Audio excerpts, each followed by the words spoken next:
भारत माता की, भारत माता की।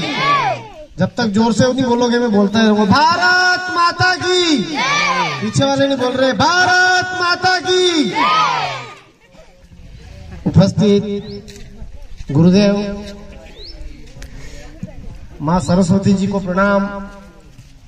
सभी उपस्थित गणमान्य, अभी जिनको हमने सबने सुना, और यहाँ इस कार्यक्रम को आयोजक, ये कार्यक्रम जिन्होंने आयोजित किया है इतना बढ़िया सुंदर, और हमारे लोकेश जी भाई साहब दूर दूर तक जो भी बैठे हैं सुन रहे हैं, उन सबको जय हिंद, जय भारत, जय श्री राम।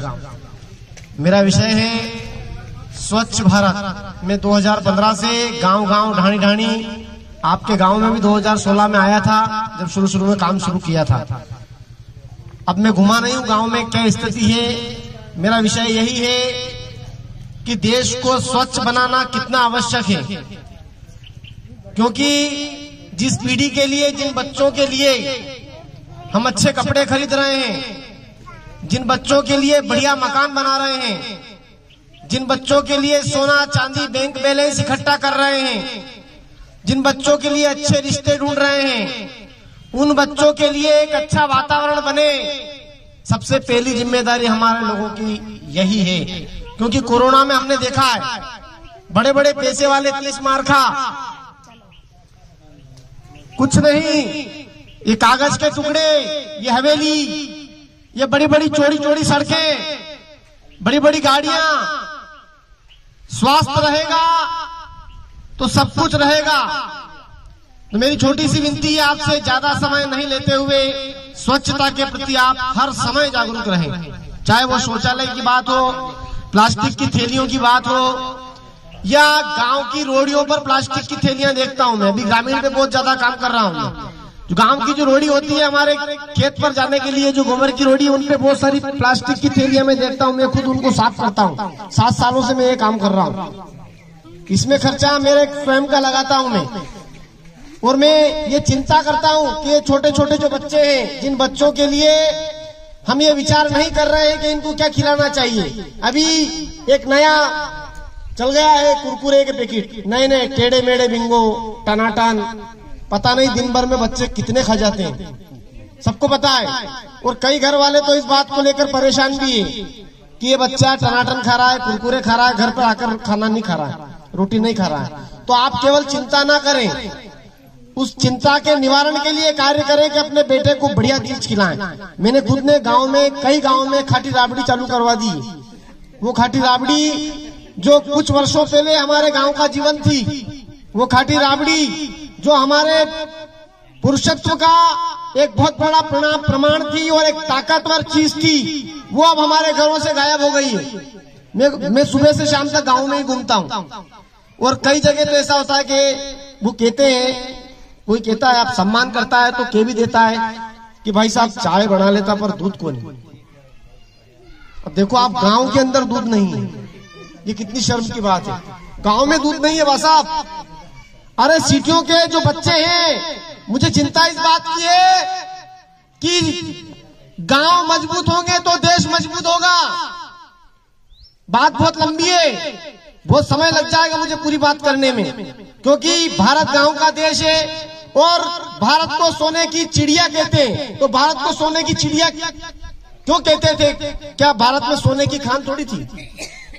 सोने की खान नहीं थी। भारत के गांव सोने की तरह काम करते थे। सोना, हमारे पूर्वज लोग पैसा नहीं लेते थे हर चीज के बदले में, वो सोना लेते। तराजू के एक पलड़े में सोना और दूसरे पलड़े में हमारे गांव के उस किसान की चीज, वस्तु, तब जाकर हमारे पास इतना सोना इकट्ठा हुआ था। और एक अंग्रेज लॉर्ड मैकाले करके आया था, हमारे देश में घूम के गया वो अंग्रेज। उसकी आत्मकथा में लिख रहा है वो अंग्रेज कि मैं भारत में उत्तर से लेकर दक्षिण तक घुमा हूं, पूरब से लेकर पश्चिम तक घुमा हूं, भारत के हर गांव में गया हूं, और भारत के हर गांव में मैंने सोने के सिक्के के ढेर लगे हुए देखे हैं। ऐसे लगे हुए देखे हैं जैसे हमारे यहाँ गेहूं के और इनके ये अनाज के लगे रहते हैं। इस प्रकार से सोने के सिक्के के ढेर हमारे देश के गांव में लगा करते थे।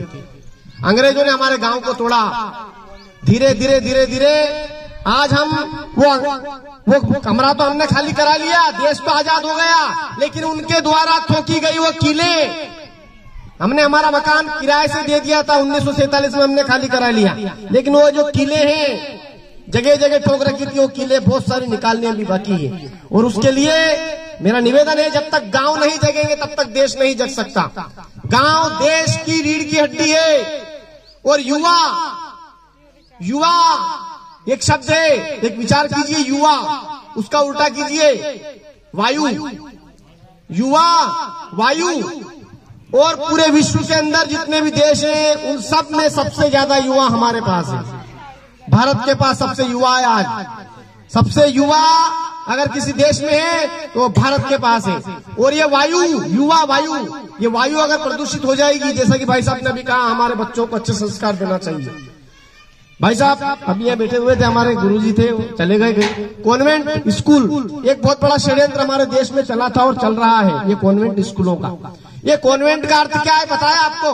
अंग्रेज उनके देश में अपने बच्चों को नहीं संभाल सकते, अपने बच्चों को संभाल नहीं सकते। पैदा करने के बाद वो ऐसे स्कूल में डाल देते हैं जो आराम से वो खाता भी वही है, पीता भी वही है और पढ़ता भी वही है। वो कॉन्वेंट स्कूल वो उनका है। वो कॉन्वेंट स्कूल मेरे देश के अंदर और मेरे गांव तक आ चुके हैं। अपने बच्चों को अंग्रेजी सिखाइए, लेकिन इतनी अंग्रेजी मत सिखाइए कि मेरा एक चैत्र का महीना और ये मेरा जो हिंदू नववर्ष है ये भूल जाए। हेलो हाय, ये हमारी संस्कृति नहीं हो सकती, हो ही नहीं सकती। हम हमारी संस्कृति को अगर बनाए नहीं रखेंगे, हम हमारी संस्कृति को संजोए नहीं रखेंगे तो मिट जाएंगे। इसलिए चिंता करने का विषय है, कई सारे विषय है बात करने का, समय कम है। मेरी विनती एक ही है, अपने बच्चों को इन कुरकुरे और टनाटन से आजाद कीजिए। अपने गांव की उन रोडियों को प्लास्टिक की थैलियों से आजाद कीजिए। शौचालय बना हो तो उसका उपयोग कीजिए। और अगर आप पानी पिए, पानी अगर आप पी रहे हैं तो हमेशा बैठकर पिए। पानी हमेशा बैठकर पिए। और दूध अगर पीते हैं तो खड़े होकर पिए। और रात को खाना खाने के बाद थोड़ा सा गुड़ जरूर खाएं। थोड़ा सा गुड़ खाना खाने के बाद ये नियम बना ले, क्योंकि हम स्वस्थ रहेंगे। अब अभी भाई साहब ने बोला था कि कोई अस्पताल में लाइन में लगा है, कोई कहाँ है, कोई कहाँ है, कोई कहाँ है। आप और हम सब कितने किस्मत वाले हैं। मैं कहाँ से आया हूँ, वो कहाँ से आए हैं, भाई साहब कहाँ से आए हैं, आप सब भी कहाँ से आए हैं। और इतनी बढ़िया दिव्य जगह हम बैठे हुए हैं। ये प्रभु का आशीर्वाद है, इनकी कृपा है कि हम सब इतनी बढ़िया जगह यहाँ पर बैठे हुए हैं, इतना बढ़िया कार्यक्रम चल रहा है। तो हम सब सौभाग्यशाली हैं। और ये सौभाग्यशाली तभी बने रहेंगे जब हम स्वस्थ रहेंगे।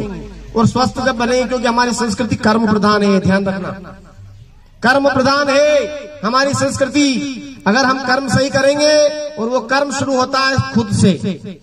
अच्छा खाएंगे, जैसा खाएंगे अन्न वैसा होगा मन। इसलिए आप सबसे विनती है, आप सबने मुझे सुना इतने मन से, इसके लिए आपको बहुत बहुत धन्यवाद। जय हिंद, जय भारत। बोलो भारत माता की, भारत माता की। बहुत बहुत धन्यवाद।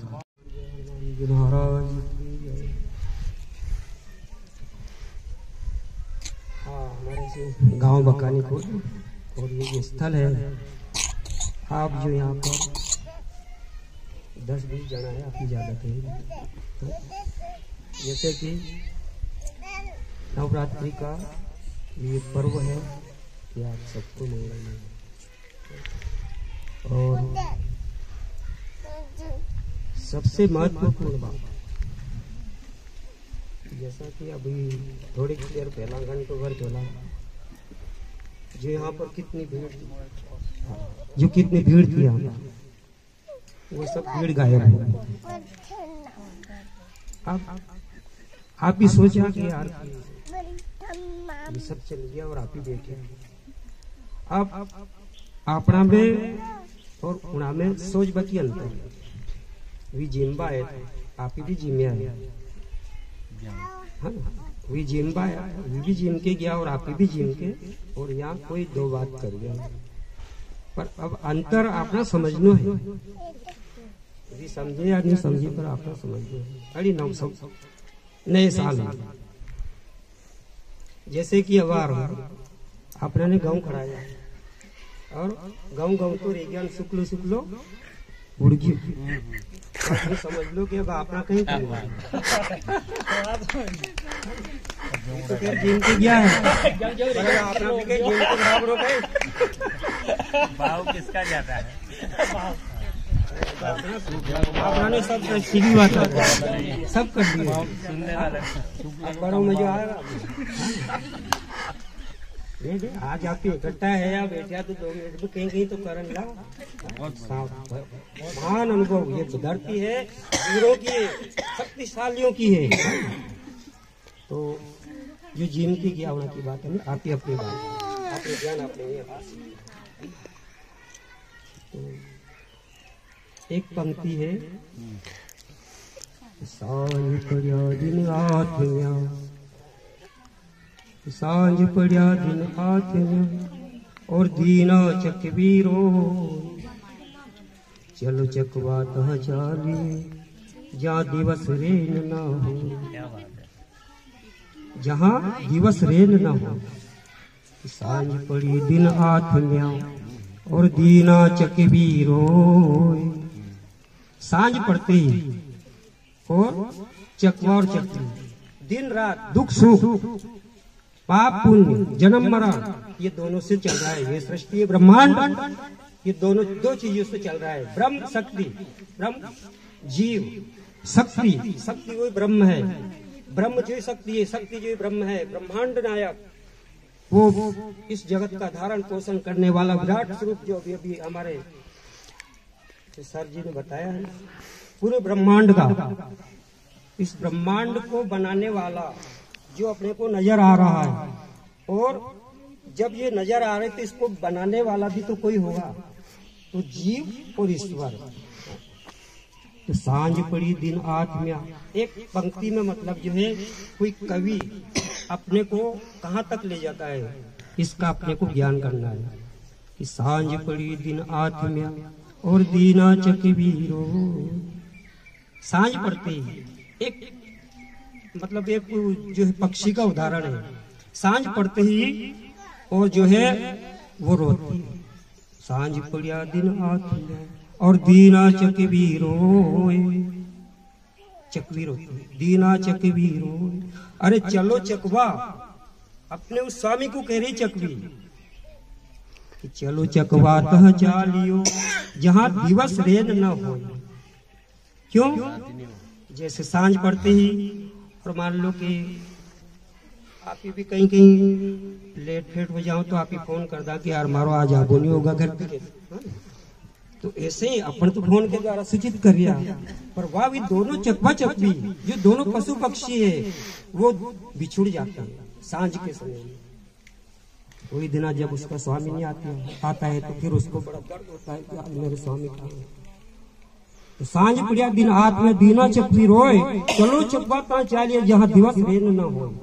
अरे जहाँ असी भूमि पे चालो, असी जगह चालो जहाँ न तो दिन होवे न रात होवे। ये रोज रोज कोई दर्द, और कोई दिन तुम बिछड़ जाओ, कोई दिन हमारा स्वामी बिछड़ जाओ, यो बस है। तो एक आत्मा परमात्मा जीव ईश्वर। अब चकवा क्या कहता है, अपना ध्यान एकदम आकर्षित करना आत्मा और परमात्मा के सीधा डायरेक्ट कंसर्ट है इससे। चकवा कहता है रेन की बिछड़ी चाक भी, रेन की बिछड़ी चाक भी, वो बिछड़ गई, रात में बिछड़ गई कि रेन की बिछड़ी चाक भी, अरे आन मिले प्रभात, वो तो रात रात में बिछड़ी, फिर सुबह मिल गया और चुगल आ गया फिर अपने काम।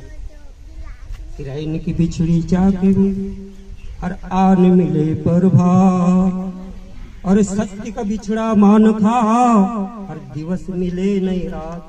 अपन उस सत्य से, अपन उस सत्य से, उस विराट पुरुष से अपन जहाँ आए थे, कहाँ आए, अपन कौन है क्या है, कोई विचार नहीं कर रहा है। लगे अपनी धुन पट्टी में और ये सब बातें करो, पर अपना भी तो ख्याल करो कि अपने भीतर कौन बोल रहा है, आत्मा सो परमात्मा है।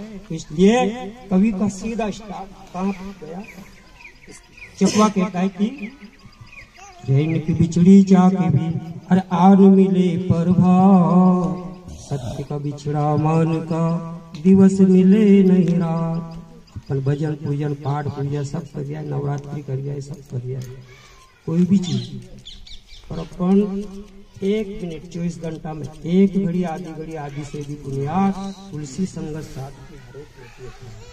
अगर चाहे तुम 3 घंटे 1 घंटे आधे घंटे 1 मिनट, और जब तक, क्योंकि कौशल्या को भी भगवान राम जी ने कहा था, भगवान राम जी का अवतार हुआ था अयोध्यापुरी में, तो कौशल्या जी को कहा था कि हे माता, अब तू मेरा ये स्नेह छोड़ दे कि मैं तेरा पुत्र हूँ। अगर इस पुत्र, माता, पिता, भाई बहन अगर इसमें उलझे रहोगे, माँ बेटा, तो हे माता ज्ञान दिया भगवान श्री राम ने अपनी माता को कि हे माता, तू अपना ये स्नेह छोड़ दे कि मैं तेरा पुत्र हूँ, तू ध्यान ब्रह्मांड का कर। माँ भगवान श्री रामचंद्र जी ने अपनी माता को भी ज्ञान के द्वारा जो है अपने मुक्त करवा दिया, ऐसा ज्ञान दिया, ऐसा ध्यान दिया। तो आज इस श्लोक में भी चेक हुआ अपने जो सत्य, अपन सत्य का, आज अपने अंदर सत्य का निवास है, आत्मा जो परमात्मा है।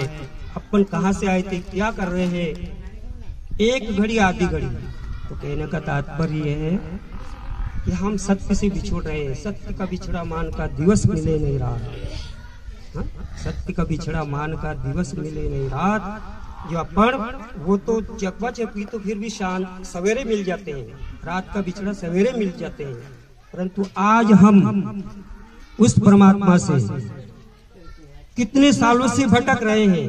आज मनुष्य जन्म हुआ है और फैला कहीं का, फैला भी होगा, कीड़े मकोड़े कहीं होगा। तो कहबा को तात्पर्य है कि 1 घड़ी आधी से भी पुण्याधी, एक संगत मतलब 1 मिनट और उससे भी मतलब जो है एक पल आपकी जो ध्यान, वो मतलब जो है अपना ध्यान होना चाहिए, और एक ऐसी जगह होनी चाहिए एकांत, चाहे अपने घर पे भी रहा, परंतु वहाँ किसी का शोर सन्नाटा नहीं होना चाहिए। अगर किसी ने आके हेलो क्या बात, सब खत्म हो गया। और नवरात्रि के पर्व की सबको बहुत बहुत शुभकामनाएं। आदरणीय स्वामी जी के श्री चरणों में प्रणाम, और इस दिव्य भूमि को शत शत नमन, जहां आध्यात्म, धर्म, संस्कार, आचरण, नीति और जीवन मूल्यों की हमेशा बरसात होती रहती है, जिनके माध्यम से यहाँ कई लोग आते हैं और कई लोग संस्कार ग्रहण करके जाते हैं और भारतीय हिंदू संस्कृति की अलग जगाते हैं। ऐसी दिव्य भूमि, इस दिव्य धरा को प्रणाम करता हूँ। नवरात्र का पर्व है, उसके पहले हिंदू नववर्ष है। मेरा विचार नववर्ष का आना मेरे सोच के हिसाब से यही दर्शाता है कि पिछले वर्ष हमने जो गलतियां की है उनको इस वर्ष नहीं दोहराएंगे और जीवन में नवाचार करेंगे, नए आचरण, नए संस्कार और नए नए धार्मिक कार्य करेंगे और अपने जीवन को मोक्ष तक ले जाएंगे। क्योंकि जीवन का अर्थ होता है चारों पुरुषार्थ को पूर्ण करना, अर्थ, धर्म, काम, मोक्ष। आदमी अर्थ पैसा कमाना करना, धर्म उसका कुछ हिस्सा धर्म के लिए खर्च करना, दान के लिए खर्च करना, काम अपने कर्तव्य पथ पर आगे बढ़ते हुए सृष्टि के निर्माण में सहयोग करना, और मोक्ष इन सब चीजें जब पूरी हो जाए तो आपके मोह का क्षय हो जाता है, वो मोक्ष कहलाता है। हमारे जीवन के अगर चारों पुरुषार्थ हम सही ढंग से पूरे करेंगे तो जीवन सफल होगा। मैंने भवानी मंडी अखिल भारतीय साहित्य परिषद के उपाध्यक्ष के पद पे मैं कार्यरत हूँ। पिछले 20-25 साल से हम काव्य साधना करते हैं। नवरात्र का पर्व है, यत्र पूज्यन्ते नारी तत्र देवता रमन्ते। जहाँ नारियों की पूजा होती है वहाँ देवता निवास करते हैं। मगर 12 महीने हम घरों में माँ बहनों का अपमान करते हैं। जितनी गालियां हैं माँ बहन के रूप में दी जाती है। केवल स्वामी जी ध्यान चाहूंगा, आशीर्वाद चाहूंगा आपके, केवल हम प्रतिमाओं को और नवरात्रि में कन्याओं को भोजन करा के खुश हो जाते हैं और 12 महीने के लिए उस नारी जाति को अपमान के लिए छोड़ जाते हैं। यहाँ जितनी मातृशक्ति है और जितने प्रबुद्ध जन है, उनसे मेरा निवेदन है कि वो अपने घरों में अपनी बालिकाओं को पढ़ाए लिखाएं, उनकी इज्जत करें। जो दूसरे की बेटी अपने घर बहू बन के आती है उसे भी अपनी बेटी माने, क्योंकि बेटी का अधिकार इतना होता है कि जब उसके घर होती है, पियर होती है, तो उसकी भाभी उससे पूछकर कोई भी चीज उससे लेती है। काय की सब्जी बनाओ, क्या चीज बनाओ, कौन सा कपड़ा पहनो, सब वो वहां की महारानी होती है उस घर की। और जब वो विदा हो जाती है उस घर से तो उसे पूछना पड़ता दूसरे घर में आने के बाद। बराबर का अधिकार होना चाहिए उस कन्या को भी, उस लड़की को भी। जो बेटी है वो ही बहू है, जब हमारी दुनिया ढंग से चल सकती है। और उसी नारी जाति का एक अंग होता है पत्नी के रूप में। यहाँ सब पुरुष वर्ग बैठे हैं, जितने भी मेरे युवा साथी बैठे हैं कुर्सियों पे, जितने मेरे युवा साथी बैठे हैं, उनका ध्यान चाहूंगा कि वो अपनी पत्नी को मेरी रचना के हिसाब से देखें कि पत्नी क्या होती है, क्योंकि वो भी नारी का रूप है।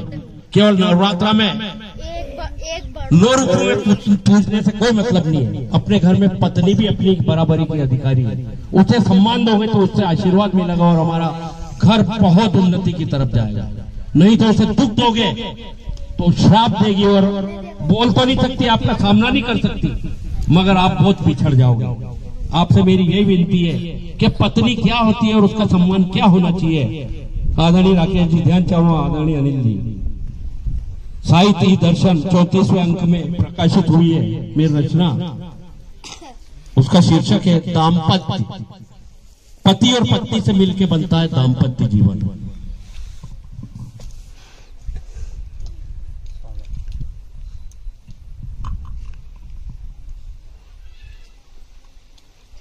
स्वामी जी आपका ध्यान चाहूंगा कि पत्नी क्या होती है। कि मैं धार हूं नदियां की, दाम्पत्य जीवन।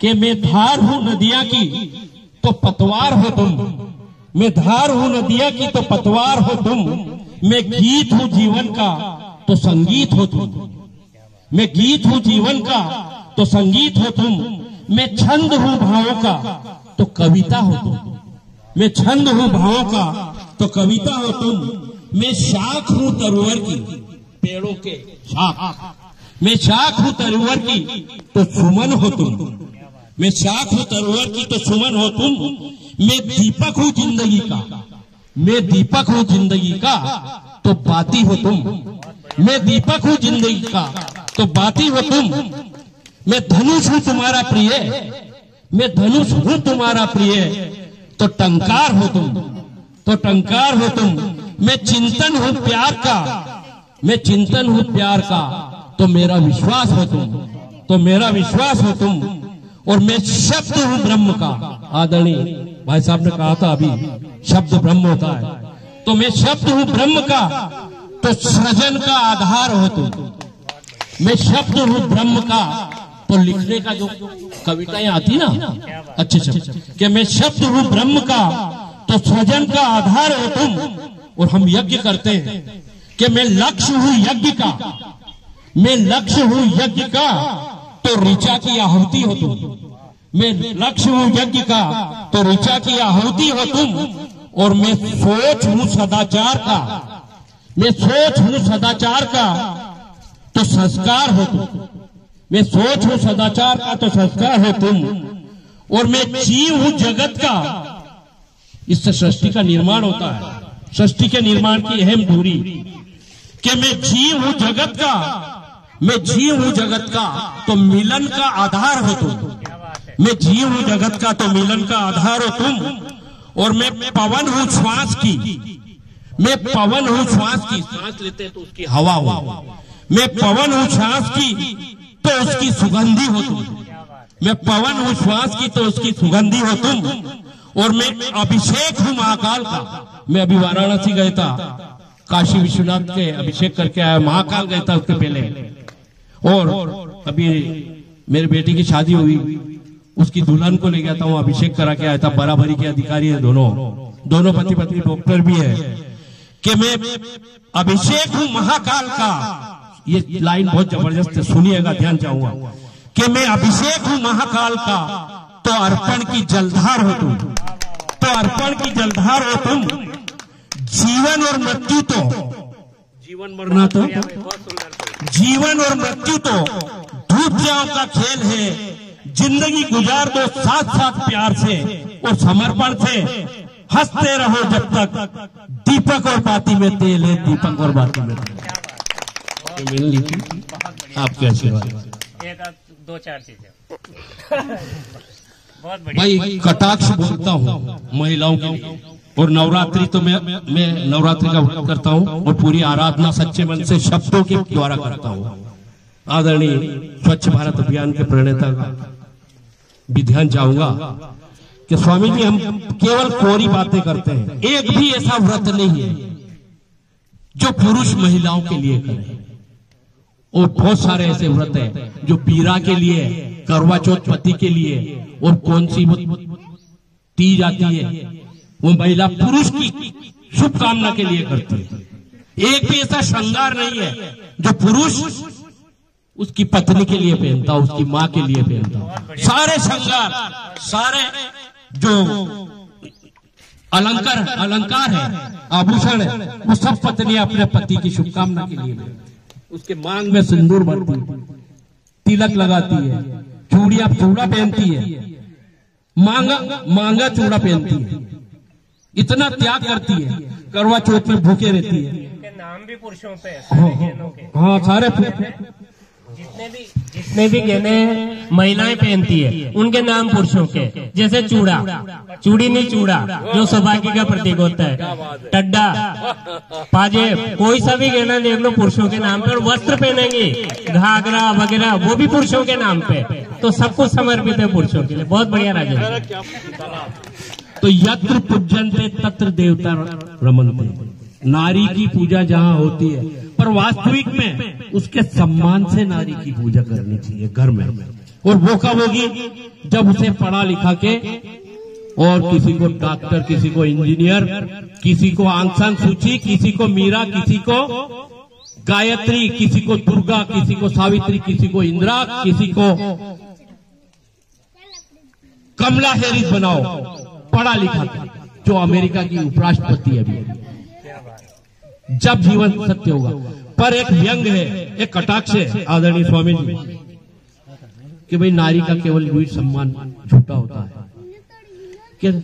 नारी जाति का शोषण होता, नारी जाति का शोषण होता, कैसा देश हमारा है, लगता है नारी सम्मान का केवल झूठा नारा है, लगता है नारी सम्मान का केवल झूठा नारा है।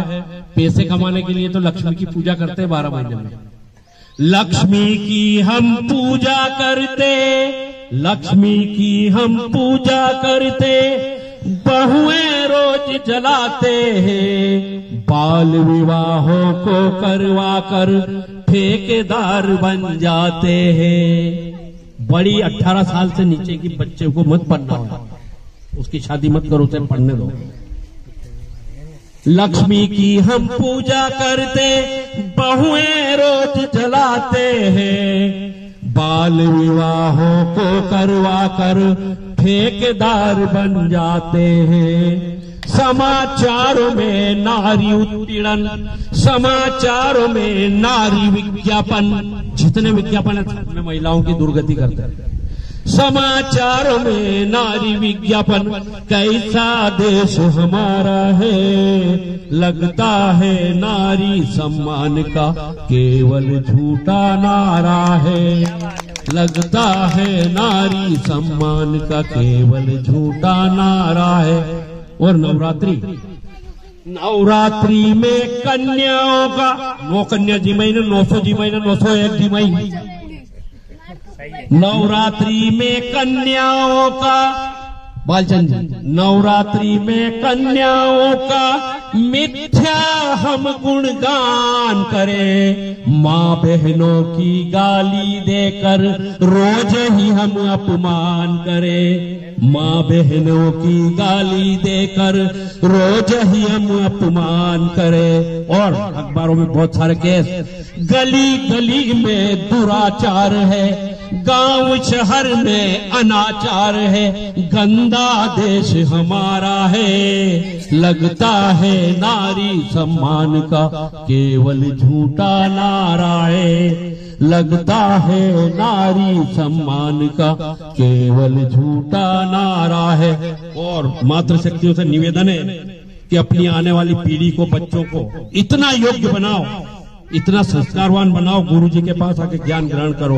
बालचंद जी जैसे और आदरणीय स्वामी जी जैसे आपके इस गांव में विद्वान लोग हैं, उनके शब्द मैंने सुने, भाव विभोर हो गया मैं बालचंद जी के शब्द ब्रह्म होता है, उसी से यूक्रेन और रूस का युद्ध भी होता है और शांति भी होती है।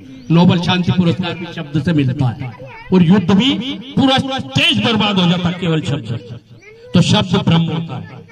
तो मातृशक्तियों से और सभी बुजुर्गों से निवेदन है कि अपने बच्चों को ये आखिरी लाइनें सिखाना, नई पीढ़ी को योग्य बनाओ, जीवन मूल्य सिखाओ, तुम नहीं कर सको नेक काम तो शर्म से यूं मर जाओ, तुम नहीं कर सको नेक काम तो शर्म से यूं मर जाओ, तुम चुल्लू भर पानी में डूबा कैसा देश हमारा है, लगता है नारी सम्मान का केवल झूठा नारा है, लगता है नारी सम्मान का केवल झूठा नारा है।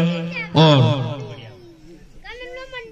भाई महिलाओं में कितनी ताकत होती है, और भी मेरे पास बहुत सारी रचनाएं हैं, चलने दो तो सुनाता हूं कि माँ क्या होती है। कि माँ 9 महीने तक कोख में रखकर दिव्यता को प्रकट करने वाली शक्ति है माँ। माँ 9 महीने तक कोख में रखकर दिव्यता की शक्ति प्रकट करने वाली है माँ। माँ चेहरे का नूर है, विजय का गुरूर है माँ। माँ चेहरे का नूर है, अगर वो दूध नहीं पिला तो बच्चा मुरझा जाता है। कि माँ चेहरे का नूर है, विजय का गुरूर है माँ। माँ सादगी की सावित्री है और पवित्रता की सीता है माँ। माँ सादगी की सावित्री है और पवित्रता की सीता है माँ। माँ बेचेंद्री पाल का पर्वतारोहण है और आंग सांग सूची की बहादुरी है माँ। माँ आंग सांग सूची की बहादुरी में माँ। माँ भंडार नायिका का हौसला है और इंदिरा का सुशासन है माँ। इंदिरा की निडरता है माँ। माँ सुनीता विलियम्स का अंतरिक्ष है। माँ सुनीता विलियम्स का अंतरिक्ष है और सुषमा स्वराज का ओजस्वी भाषण है माँ। भाषण सुना होगा, दमक दमक के माँ सुषमा स्वराज का भाषण है। माँ सचिन तेंदुलकर के दोहरे शतक का आशीर्वाद है माँ और धोनी की जीत है माँ। माँ धोनी की जीत है और इस माँ को, इस भारत माँ को कभी कमजोर मत समझो ये दुनिया वालों। माँ महाभूकंप की सिहरन भी है और ज्वालामुखी का विस्फोट भी है माँ। माँ महाभूकंप का सिहरन भी है और ज्वालामुखी का विस्फोट भी है माँ। माँ आतंकवादियों के छक्के छुड़ाने का हौसला है और भारत के जनगण मन की शान है और हमारे भारत का स्वाभिमान है माँ। हमारे भारत का स्वाभिमान है माँ। जय हिंद, जय भारत माता, जय मां नवरात्रि।